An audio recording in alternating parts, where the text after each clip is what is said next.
Welcome everyone to another episode of our Biz SNAP, where we're showcasing small businesses so they can thrive today, tomorrow, and in the future. And today we're talking to Brandon Amoroso of electrIQ Marketing. How are you, Brandon? I'm good. How are you doing? I'm doing fabulous. So tell us a little bit about yourself. Yeah, so I'm originally from Chicago, the northwest suburbs. I went to Lake Forest Academy out there, and then I actually went to DePauw University in Indiana Okay. for a couple months before I left and actually ended up going to USC out in Los Angeles.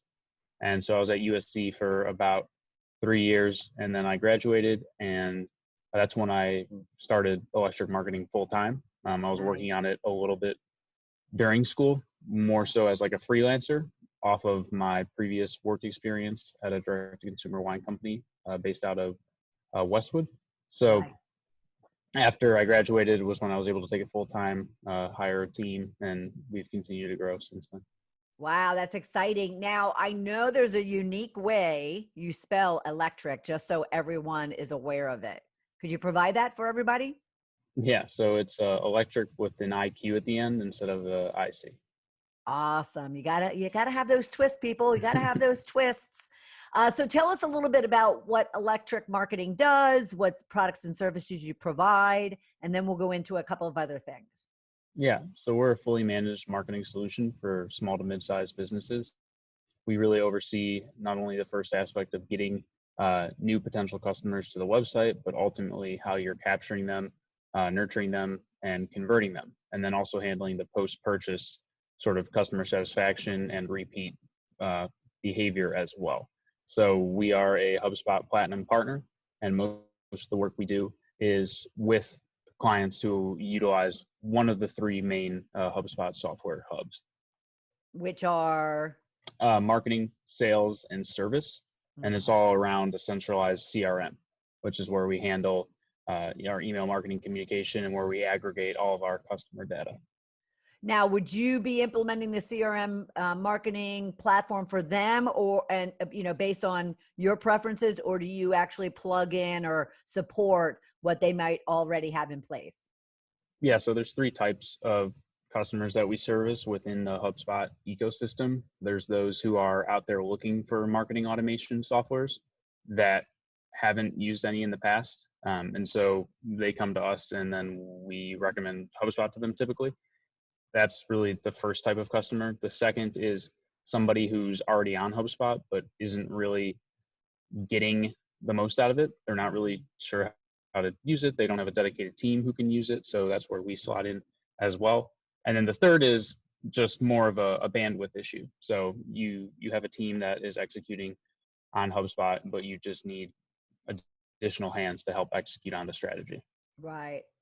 Awesome. And yes, we could all use extra hands. And so none of us need to be doing this alone when we have Brandon out there, right? Exactly. Now, give me an idea, paint a picture of how big, how small are these customers? Do you go by revenue? Do you go by number of employees they have? How do you measure who is a really good customer for you?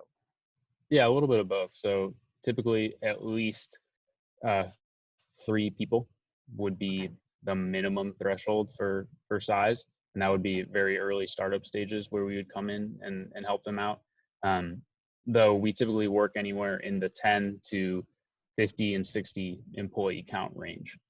We have gone beyond that in the past, but it's a little bit of a different relationship. How we operate with our smaller businesses is we really oversee their entire marketing. So we're working with the ads, the email, the social, the website, all of that. When you start to get with the larger and larger businesses, we're more of a cog in their marketing wheel. Mm-hmm. So we might be focusing on SEO and social for them, but they have their own internal team who is focusing on email and who's focusing on the website. So we're really good at integrating into their current infrastructure so that we can be a value add for them. And the only way you're really able to do that is that you're able to have a good communication between the two separate parties. Sure. Otherwise, your efforts are a little bit disjointed. Absolutely. No, that makes total sense. Now, can you give us examples of the type of clients that you have and the business problems that they're having, that they're coming to you for, whether it's industry, whether it's, format of business, Mhm. A lot of our clients are in the CPG e-commerce space, okay. and we really solved the problem of content creation for them. And with that content, we then proliferate it out into advertising, email, social, and website messaging. Mm, And where we are really a value add is extracting data from current customers, but also leads so that we can segment and communicate at a hyper personalized level with their contact database, because we're able to pull in, let's say if we're working with a sports and nutrition client, we can pull in that they are this type of athlete, they do this type of sport, and these are the products that they're interested in. So that effectively tailors how they get communicated with versus somebody who has a completely different set of preferences. There's right. obviously should be a different communication flow with them. Sure. We also do work with some B2B businesses as well, Okay. because it's all sort of the way we view a sale, whether it's direct to consumer, online, or if it's B2B, they're all essentially deals. And so deals just look differently across different industries and across different business types. So if you're a That makes sense. B2B, a deal is more in the traditional sense. You have a deal with another business. Where in your e-commerce, it's more of you have a deal and you have thousands of them every day with Yeah. individuals across the country that you're then Right. shipping out to. But Right. ultimately, we're trying to drive towards that with generating leads, getting them into the ecosystem, and all of that. Right. Now, are you seeing anything, and is your company addressing anything when it comes to a lot of these service providers who are now going online, and they're also monetizing, you could call it e-commerce because now they have products and services, though they might be digital products and services. Is that, do you see a change going there with all the people going and pivoting to being an online business? Yeah, in terms of offering digital products and services, Right. Yep. I think it's a trend that you'll continue to see, Hmm. especially with the recent uh, pandemic. Everything has been forced online, Right. so even people who maybe never had shopped online before ever, it's a forced adoption of this new style of shopping and consumer behavior, and so Right. that's not going to go away. Mm-mm. There might be a few people who revert, but this is sort of the future. It's just been accelerated. Right. Yeah. Yeah, absolutely. And all those people need marketing. Yeah. Although, and more importantly, even more important to me, being one of those individuals, although I've always been online, but Mhm. it, is not only the needs marketing, but needs to take the administrative, the management of it, just the heavy lifting of handling all of that transactional work, so I can focus on my revenue generating work, the work that I Mhm. truly do. So I love coming across individuals like electric marketing, because people definitely need to be able to offload some of those tasks to other vendors, other sources. Yeah, Uh, you can't be an expert at everything, and in order to scale, you have to be able to delegate right. tasks and give ownership of certain aspects of your business to other people. Um, Absolutely. Absolutely. And that's why I'm impressed that you recognize, not you personally, but you recognize that, you know, three is like the minimum of, number of people in a company that you want to work with, because they are recognizing that they have to start, delegating and handing off work elsewhere, as opposed to the solopreneur who is still trying to figure that out, is trying to yeah. figure out how to do that. Yeah. Now, uh, one thing I love to understand, and I gave you a little bit of an answer from my own experience, but what are the true, real benefits and values you're bringing to your client, especially those 3 to 4 or 5, employee companies, but at the same time, those 50, 60 employees, what do you see as the real benefit and value you're bringing to them? So there's two really. One is that we're able to do the work of what would typically be multiple full-time positions, but at Mhm. a lesser cost, because we have the in-house expertise and we've sort of developed a machine here that you can plug your brand into. And so, for example, if instead of hiring somebody to do social media and somebody who has to be a website manager, you can come to us and we're able to do it at a cost that would be significantly less than having to hire two full-time paid positions. Right. So that's like the traditional value prop for agencies. And then second, we back all of our monthly reporting out to the revenue impact that we generate.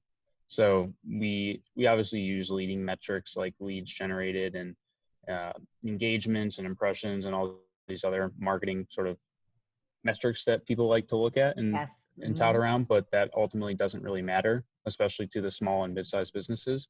What they need to see is a direct correlation to revenue impact. And so you think ROI, ROI, ROI, ROI. Yeah, you would think that's standard, but it really isn't. So Yeah. Yeah, I absolutely agree with you. You would think that everybody, would look at the fact that they should be results oriented for their customers. And I'm glad to hear that electric marketing is, and that's why we definitely wanted to profile and showcase you. What else should, in a minute or so, what else should people understand about electric marketing? So we really are dynamic in the sense that we always come to like a very crystal clear engagement and scope of work in terms of KPIs that we're sort of expected to meet, but we're not rigid in the sense that that's all we execute and deliver on. We really function as marketing strategists. And so even if we're only defined to, let's say, SEO and social, we constantly are sort of dipping our toes into other aspects of the business, irregardless of if that's something that we're actually getting paid for, because we're really looking at it from a top level perspective and developing that high level strategy and then allowing the rest of their team to execute on it as well. Absolutely. Absolutely. I muted myself quickly because it appears I might have a landscaper mowing at my next door neighbor's house. So lastly, how would someone reach out to you directly or to your company, and how would they get involved with you, even from a social perspective? Yeah, so they can reach out to me at brandon@electricmarketing.com, or they can go to our website and just contact us there. And also on LinkedIn is a great place as well. Those are probably the three main ways. That's great. And again, electricmarketing.com. But Correct? IQ instead of IC. With an IQ versus an IC in electric. Awesome. Well, Brandon, thank you so much for joining our Biz Thrive Snap. I appreciate it.